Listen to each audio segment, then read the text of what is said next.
by February 4th of 2022, you agree that the Prime Minister and Minister Mendocino had already labeled the protesters in Ottawa as extremists. Is that correct?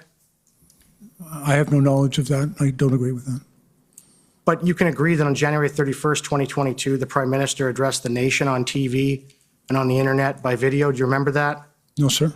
You don't remember that? No, sir. When the Prime Minister went on television to the whole nation and talked about the Ottawa protest on the following Monday. You don't remember that?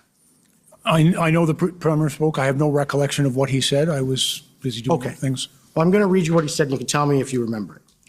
And he stated, "I know you are wondering about what you saw in our capital city this weekend.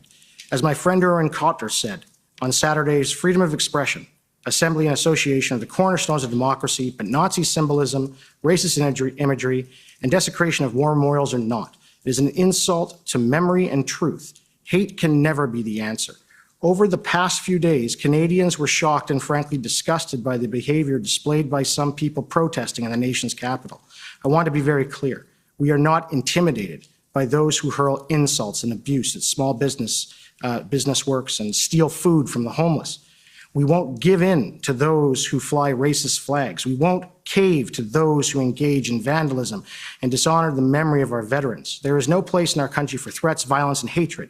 So to those responsible for this behavior, it needs to stop. To anyone who joined the convoy but is rightly uncomfortable with the symbols of hatred and division on display, join with your fellow Canadians, be courageous, and speak out. Do not stand for or with intolerance or hate."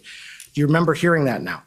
Actually, now that you've read it to me, sir, I not only remember it, but I agree with it. Okay.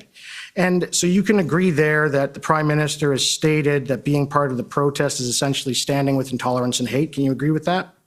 I don't believe that was the distinction the Prime Minister made. He was actually telling people who don't agree with those measures not to stand with those who do.